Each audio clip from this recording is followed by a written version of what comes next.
You ready to let the dogs out? What? Do what? From the All Indiana Podcast Network. Join Pet Pals TV's Patty Spitler as we celebrate our furry friends. Cats, dogs, and all the critters in your family. Celebrate the bond between pets and people and meet Hoosier heroes saving four-legged lives. I love it. Good. I'm glad. It's the Positively Patty podcast. I can't wait anymore. Me neither. Now, your host, here's Wish TV contributor Patty Spitler.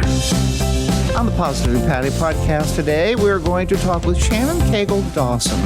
And we're going to get serious. And we're going to help you and help friends and relatives and loved ones who may need help. We've all been going through a lot, but we need to know that there is help. This is Suicide Awareness Prevention Month, and we want to help you. So stay with us. Coming up on the Positively Patty podcast. And now we welcome you to the Positively Patty podcast. And we have a very, very, very, very special guest today and a dear friend as well for many, many, many years. Many years. Shannon Cagle Dawson. You may know her as well as the Weekend Gardener on Great Day TV. And also, let's start off with this because of the Positively Patty podcast theme.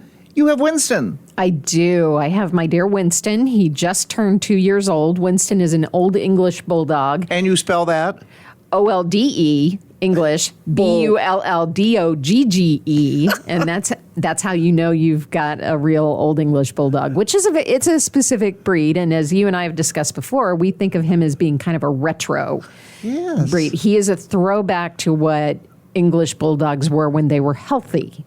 Bulldogs, yes. Not with the crunchy legs and the super deep chest and the totally smushed face. He's a much healthier version of a bulldog. He's a big boy too. He is, although I think a lot of people misunderstand that bulldogs are actually large dogs. They are extraordinarily compact and they are very strong, no matter what format you get your bulldog in. And so, yeah, they're a muscle dog for sure. But Winston has that wonderful happy bulldog personality where, everybody's his friend and, he just turned 2, so he's still kind of a little bit puppyish. And he's with got all that strength behind him. Oh, yeah, but he's a cuddler. He just thinks that all the attention should be his. Now, so that I also adopted a rescue German Shepherd. And that acclimation was a little bit... a little bit of a learning plan for all of us. Challenging. Yes.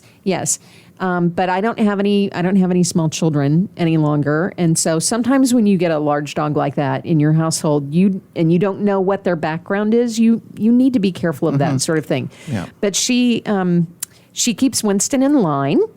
And they're learning to get along well together. Wonderful. Yeah. Wonderful. I love it. Okay. Also, you have chickens.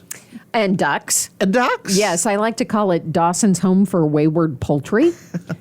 That's foul. That's foul. That's right. Oh, okay. That's correct. Yeah. And you live in Rush County, so you can have all of these animals. Well, sure. Yeah. And so when the house actually came with a chicken coop, we just used it for storage. And then we were like, chickens. They're not difficult. Chickens are great fun.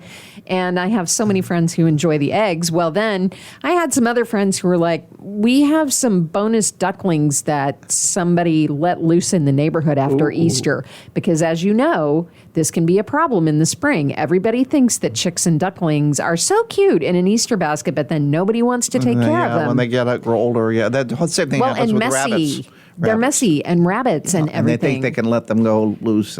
So I have a little bit of room, and now I have, I don't know, maybe 30 chickens and 30 ducks. Wow. So, yeah. You have a menagerie. The chickens are easy. The ducks are loud. I don't know if people realize that. And they're pretty. They're storybook ducks, but yeah, they're noisy. Okay, wonderful. Well, I love that.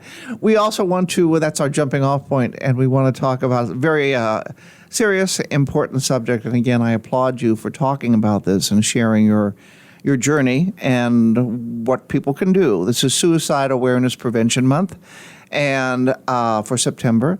And you are closely associated with this cause because your husband took his life. What was it, 8 years ago now? Yes, 8 years ago. Okay. 8 years ago this September, my husband, Rick Dawson, we had just celebrated our 17th wedding anniversary because we also got married in September. Yeah. And we lost him as a family and as a broadcast community, I think you would say too, to suicide.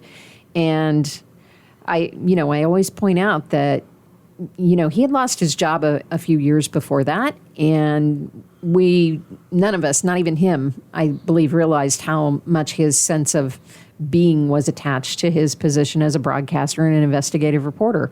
And so when I talk about our broadcast community family, I'm talking about you and all of our broadcasting friends. Right. We were all a family together. And I so identify with this because when I quit my job, December 24th, 2004, due to hearing loss, I mean, there went my identity too. I was lost. Now, what I did, I've always had cats and loved animals, but I got my first dog. And then I went to the dog park and then Pet Pals and then Great Day TV. So, but I can't do the news anymore. As I always say, when fatal fire sounds like flat tire, it's time to get out of the business. Yeah, can't do that anymore. Rick was such a wonderful writer and he was so smart. I always admired him greatly. He was a real wordsmith. Oh, a real wordsmith. And to your point, he also loved animals. And yes. he could wax poetic about the chickens any day of the week. How do I say this now? You also you found him. I did. On the day that he took his life, I was the person who found him, and it was heartbreaking as you would expect. But I have never made any bones about the fact that he was struggling with depression deeply for a long time before that happened. And so what we need to do is we need to make sure that people understand that we've got to talk about things like depression. Not really great about it in America, really not great about it when it comes to men. Yes. That can be highly problematic, but we've got to get over it. And that's one of the things that I teach my children to do is I teach them as young people to advocate for their own mental health first, and then the mental health of their peers and their loved ones after that. Here's something, though, that I remember the last time I saw Rick, I thought, well, he's going through something, but I don't know. But I don't want to insult him or get in his face and say, "Are you okay? What can I do?" People are afraid to intrude. And I thought, well, maybe he just needs to shave he had a beard at that time, remember? Sure. He liked not shaving after all those years and a lot of of people do that. Yeah. So you don't want to intrude. What is your advice then for someone who sees someone or knows someone, they think that they're struggling, but they don't want to get in their face? Well, it can be challenging, but we're all kind of autonomous people. And you can say to somebody, the way conversations frequently go in this country is we say things like, "How are you doing?" And then the other person says, "Fine," and we're willing to walk away from that. Now, a couple of different things can happen. You can say, "No, really, I want to know, how are you Good doing?" point. And then the other person has the option of saying, "Still fine," or "Things have been rough," or something like that. Yeah. To your point about the conversations, I think a lot of people don't want to ask because they somehow feel like it makes them feel responsible for the person's answer. Okay. And I would like to challenge people and say that's not really the case. Sometimes it is enough that people know that you care enough to actually ask how they are. Wow. The conversation is a two-way street, but you could be making all the difference to someone who is struggling just by letting them know that you care about what their answer is. Now, from anybody's perspective, if somebody actually comes back at you with the, "I'm not doing very well," you're not responsible for that person by having asked the question.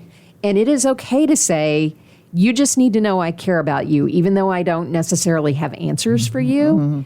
I want you to know that I care." And here are some places to go for resource that you can Not get some even. help. You don't even need to do that. You don't even need to do that. No, Okay. people. But I think it's also Yeah. important to know there's a lot of resources out there right now. There are a lot of resources out That there. weren't so there what before. you don't have to sound preachy about it. You can say, who have you reached out to? Have you tapped into any of the resources?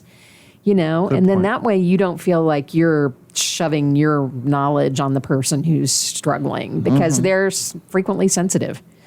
They want to know that people care about them. Because when you're suffering from depression, that's one of the things that happens to you is you isolate yourself from other people inside your brain. And you think that other people either A, don't care about you or they don't want to hear about your problems or they, which isn't really true. There are people who care. The question then becomes how do we in a supportive and comforting way let them know that we care. One thing that this whole COVID and pandemic thing has done is to open our eyes to people who have had depression because we're all going through some sort of like depression or isolation. And I go, now I get just a little inkling as to what that person went through. So everyone's personality is different. Some people do well on their own.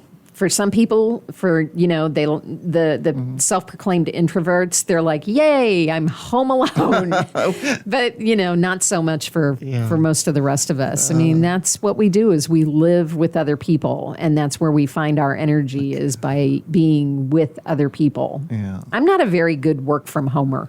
I work better at work. I know. I mean, I volunteer for all I do because I just love it so much. So I love being around people that I care about and that they give me something as well. And you as have common interests. That's where you find the meeting of that place. Yes. Well, I so admire what you're doing. People want to get a hold of you. Do you have a website or something, or go to your Facebook page? Yeah, just Shannon Cagle Dawson is my Facebook page, and just send me a message. I look at them all the time, and I am happy to help in whatever way I can. If we can't shift the conversation on this, and I think it is shifting, then we're just going to continue to struggle and lose people whose loss is going to affect all of us. Right. I think of Rick as mine and my kids, but he was a lot of people's, and I think he lost sight of that. He would have loved to have known that people still cared about him even when he didn't have it in his own heart for himself. Well, I thought he was an amazing man.